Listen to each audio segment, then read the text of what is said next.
Friends చూస్తున్నారు కదండి, ఇది వరి, అదేమో చెరుకు వచ్చేసి అనమాట. చెరుకు ఇంతకుముందు అంటే మా చిన్నప్పుడు ప్రధానంగా అంటే మా ఏరియాలో అంటే విశాఖపట్నం జిల్లా కదా మాది, ప్రధానంగా చెరకు వరి అనమాట. ఎక్కడ ఏ భూమి చూసినా సరే ఈ రెండు పంటలే ప్రధానంగా ఉండేవన్నమాట. అలాంటిది ఇప్పుడు చాలా వరకు తగ్గిపోయాయండి. అంటే ఇప్పుడు చూసారు, ఇక ఇది చెరుకు అనమాట. ఇదంతా చెరుకు తోట అనమాట. యాక్చువల్లీ ఇది పెద్దగా బాగా లేదు. చూసారా, రైతు మొత్తం అంతా వేస్తాడండి, అంటే విత్తనాలన్నీ మొత్తం వేస్తాడు. కానీ చూసారా, ఇది అంత పెద్దగా బాగోలేదు. ఇక్కడేమో బాగుంది, ఇక్కడ బాగుంది, అక్కడ బాగుంది. కానీ రైతుకి ఎంత ఇబ్బంది అండి, మామూలుగా ఎంత డబ్బు లాస్ అండి. కానీ ఎంత లాస్ అయినా సరే ఇదే పని చేస్తారు. అంటే మనం రైతుని ఎంత గౌరవించాలండి కదా. అంటే రైతు లేకపోతే మనం ఏమీ తినలేము. డెవలప్మెంట్ అనుకుంటాం, కానీ రైతే రాజు అండి. రైతు ఉంటేనే ప్రపంచం మనగలుగుతుంది అన్నమాట. అదనమాట. మీకు ఆవులై ఉన్నాయమ్మా? ఆవులా గేదెలా? నాటు ఆవులేనా, జెర్సీ ఆవులా? నాటువి.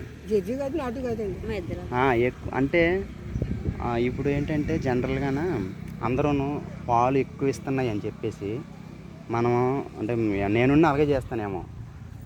జెర్సీ ఆవులకి ఎక్కువ మంది అవకాశం, అంటే అందరూ అవే పెంచుతున్నారు కదా. కానీ నాటు ఆవుల వలన చాలా ఉపయోగం అన్నమాట. అవి అవకాశం ఉంటే అవి కొని పెంచుకోవడం చాలా మంచిది, ఆరోగ్యానికి మంచిది మనకు. ఇప్పుడు ఇంకొక విషయం ఏంటంటే, ఇంతకు ముందు అయితే మనం ఆవుల్ని ఏ విధంగా అనుకునే వాళ్ళమే, ఓన్లీ పాలు మాత్రమే అమ్ముకొని డబ్బు సంపాదించుకుని మనం పోషణకి కదా. ఇప్పుడు ఆవు మూత్రం, గోమయం అంటారు మన, గోమయం, ఆవు నుంచి వచ్చే ప్రతీది కూడా, నాటు ఆవు నుంచి ప్రతీది కూడా మనకి, అంటే ఇప్పుడు ఫోన్లు వచ్చాయి కదా, యూట్యూబ్లోని చూస్తే అవి ఎలాగ మనం దాని నుంచి డబ్బు సంపాదించుకోవచ్చు.